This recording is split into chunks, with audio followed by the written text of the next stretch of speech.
What's up, everybody? We are back. John Delarose here. Delarose.com. That's DELARROZ.com. Go over there, sign up for my newsletter, get some free comics, never miss a video, all the good stuff right there. All right, we are still in smoke hazard land here, which means I'm in a hotel room, and this is on my floor. Beautiful floor right here. Beautiful red carpets from vintage, probably 1930 or something like that. But, you know, sacrifices we're making to keep everybody safe and out of the smoke, and that's what we're doing right now. I went to the local comic shop over here in Eureka, California, and got this book, Spider-Man, The Hobgoblin Lives, by Roger Stern, who wrote it, with Greenberg doing the scripting on the second half of the book, which I'll get to. And the real reason I got it is because Ron Frenz did the art, and Ron Frenz is one of my favorite artists, if you guys follow along here. This is also a story of just the Hobgoblin returning after a while. And so you can turn to the back of this book, and there is actually a nice handy list compiled by Roger Stern, who created the Hobgoblin, of the Hobgoblin appearances in the Spider-Man 200s, which started with 238, up to kind of where his run finished and where Tom DeFalco took over the writing, and then a little bit after. So he's got a nice essay at the end of it about the Hobgoblin, and part of this story is revealing the true identity of the Hobgoblin.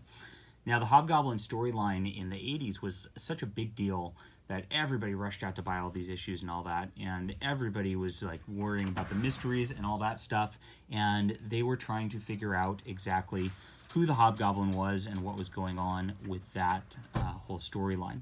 And there were issues where he was unmasked, but the mask, you know, fell into the water and we didn't actually see who he was. People were guessing it was J. Jonah Jameson was the Hobgoblin even. You know, it was a lot of fun at the time, and Roger Stern really created a great villain. Now, he returned in, eventually, like I said, Tom DeFalco unveiled that the Hobgoblin, and I guess I'll spoil this. So spoiler alert, turn this off if you haven't read that, or if you care. If I'm spoiling something from 1988, you know, it is what it is. But he revealed it was Ned Leeds, the reporter at the Daily Bugle. And Roger Stern took a twist on that with The Hobgoblin Lives, because Ned Leeds was killed, and another guy took over the Hobgoblin mantle at that point, and we got into this storyline here. This is a 3-issue storyline done in 1997. The first issue is done by Ron Frenz. You'll notice that George Perez actually did the finishes and inks on this, which is really cool. So we have a beautiful art right here. Look at this. We kind of get this call back to the Hobgoblin mask to open up the storyline. Peter is in a spot where he's waking up from a bad dream. A little bit of a cliche, but it's all right. And here we are with wholesome Peter and MJ talking. MJ being a good, supportive wife. This is before they destroyed the spider marriage and all that, and this was the happy times of comics. And the Hobgoblin is back, and basically this guy, Macendale, has taken over the Hobgoblin mantle. Betty and Jonah are looking into this old stuff because, you know, it's hard to believe Ned Leeds was actually the Green Goblin, is what they're all thinking. Now, I gotta say, Roger Stern really laid a ton. You see, like, how many dialogue balloons are on this. He laid in so much dialogue into this. He really was referencing all of those issues so much and all of the background characters so much to build this into a hype sort of thing that it really slowed the pace down a lot. He really gave almost an information overload in a lot of this stuff. And that might be the one fault of the storyline here. I love Ron Frenz's art. Super dynamic, very exciting characters.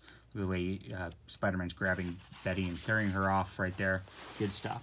Now, these are background characters who are looking at Macendale, who's about to go to trial for his Hobgoblin experiences. And then we're kind of recounting the past of the Hobgoblin in the first issue. So again, a lot of background information. And this guy shows up, Hood, who is apparently the real Hobgoblin, shoots him and turns his pretender into dust at the end of the first issue. Ha ha ha ha ha. All right, there we go. And each issue ends with this whole reference chart where every page and every character gets referenced as a part of the old storyline also, so that you can look at the clues in those old storyline that he was leaving for who the actual Hobgoblin was. Very neat stuff and so well researched. It does make the slow pace worth it at this juncture. We get into issue 2. The Hobgoblin is back in action, and he is starting to hunt everybody down basically at this point. I'll skip over some of this. Now, there is a different inker for each one of these. So Ron Frenz does do the pencils, but we got Jerome Moore and Scott Hanna doing the inks on this one. And you can see that the touch is a little lighter than George Perez's, who added a little bit of his distinct style there. We get more of Ron Frenz's. He's got like some angular lines, which he does on the faces here, which come across a little more without the George Perez inking here. And here we go. So Spider-Man's after him. Fun stuff. We get a good Spidey story where he's investigating who this Hobgoblin is, and we better find him. And everybody's getting involved. Betty's looking into it, even though she's in danger. Mary Jane's looking into it. She starts meeting with this country club background guy, and she starts suspecting this business guy, who it will become important later. And we get some good action with the Hobgoblin finally.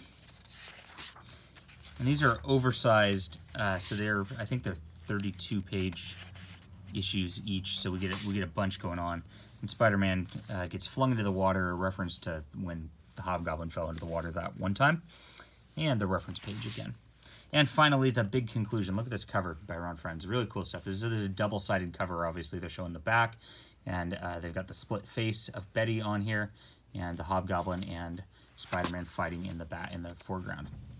Look at this. This just shows the sense of the scale of how evil the Hobgoblin is. Spider-Man's falling into darkness while the Hobgoblin's looming huge over him, right? Good stuff. Bob McLeod does the inks on this third issue, and I like this better than the second issue's inks so far. So Spider-Man springs into action, and of course, then we have our fight with the Hobgoblin. And we get some more reference, lots of reference stuff, guys. So if you read that Roger Stern omnibus, I would for sure recommend reading that first. And of course, then there's the DeFalco stuff, which some of it's been reprinted well, but in Epic Collections, but we're still missing that volume 16, which has a lot of this material, which builds up to this in Tom DeFalco's work. But at least read the Roger Stern omnibus first before you get into this, for sure. Very useful stuff. Just look at the way Peter and MJ are done. Very good stuff. And I guess I skipped over the ending when we were talking about it. It's finally revealed that Roderick Kingsley, the old business tycoon, is the Hobgoblin after all. That's what happens. Spoiler.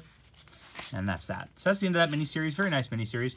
And then we get this Goblin's Gate from Spectacular Spider-Man 259 to 261. And Roger Stern did the plot, and Glenn Greenberg did the scripting for this. And this is a lot faster paced, so there's a lot less of that like old referencey stuff in the beginning. So this picks up here. Where we're at in the Spider-Man storyline here is that the Clone Saga has just ended. The Green Goblin was revealed behind all of it. He's back from the dead. Somehow he convinced everybody, Norman Osborn that is, that he's actually not the Green Goblin. He's taken over the Daily Bugle and is in charge of it now. Peter Parker has been just kind of meandering about, and they don't really know what to do with the storyline at this point because the Clone Saga took so long and was such a train wreck. And we just got past this Spider Hunt issue where Spider-Man was hunted by the police, an identity crisis, where Peter Parker actually went and made 4 new secret identities and tried to be a different hero as Spider-Man this entire time, and then decided to go back to it.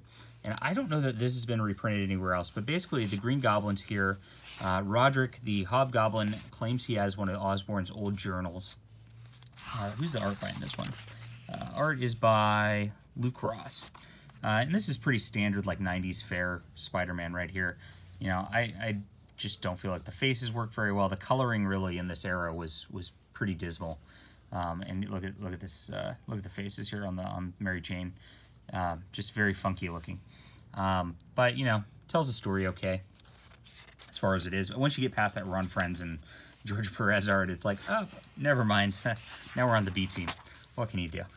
But Roderick claims he has an old Osborn journal, and he gets the Green Goblin looking for him. The Green Goblin comes and liberates him. Very odd, again, choices of expressions for the Green Goblin here that just don't make him look menacing whatsoever.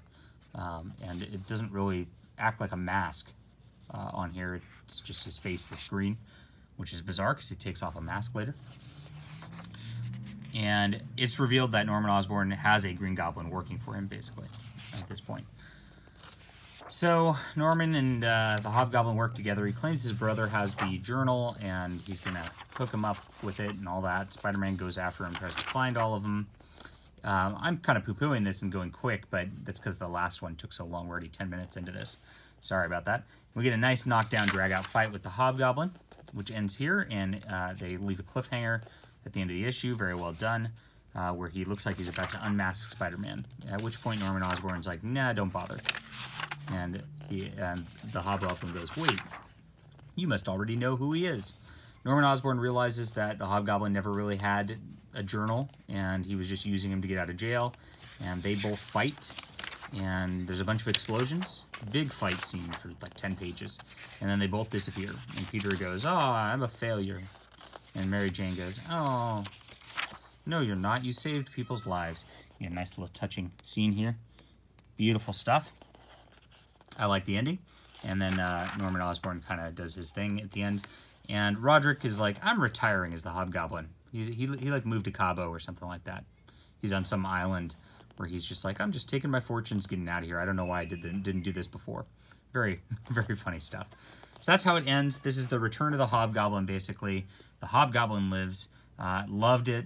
This is, especially the Ron Frenz art and that whole storyline, just really paying off all that work from the 80s, 10 years afterwards, basically, is good stuff. This is up there on, like, if I had a required Spider-Man reading chart, this would be probably, this would be on there for sure. So 9 out of 10, excellent stuff, and I definitely recommend you pick this up. Leave a comment. Let me know if you've read this before, if you're interested in the Hobgoblin saga. Sorry if I spoiled that for you. And hit the like and subscribe button. We'll be back soon.